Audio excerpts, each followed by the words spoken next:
A partner এটা কথা বুঝলাম না, এলে গাছের পাতা সব পড়ছে গে। আরে এটা হইতাছে পর্ণপাতী উদ্ভিদ। পূর্ণবাদী উদ্ভিদ তাই কি? আর যেগুলা গাছের পাতা একবারে পরে যায় গা বছরত একবার, ওইলে গাছে পর্ণপাতী উদ্ভিদ বলি কোয়া হয়। তাহলে আবার কলা গাছের পড়ে নাকি? আরে কলা গাছ তো পর্ণপাতী উদ্ভিদ না। তাহলে কি পতি? গর্ভবতী? আরে পাগলা, কলা গাছের তো পাতা সব পরে যায় না। ও, যার নাকি সব পাতা পড়ে থাকে ওরে পূর্ণবতী না? ও আজকে আবার তুই এত সহলেই বুঝলি। ও তাহলে জুলে মাসের চুল পড়ে থাকে টাকলে ওগুলো কি পূর্ণবতী উদ্ভিদ? আরে ওলে পর্ণপাতী না তো। তাহলে কি টাকলাপাতি?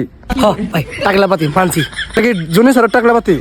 কে জনি স্যার টাকলাপাতি হবো কে? জুনি সারা যে চুল নাই ও তাহলে তো হবই, জনি স্যারও টাকলাপাতি। আর যাদের মাথা চুল আছে তারা কি পাতি? ওরা চা পাতি। কি চা? দুধ চা। কি দুধ? গায়ের দুধ। কি গাই? দেশি গাই। কি দেশি? বাংলাদেশি?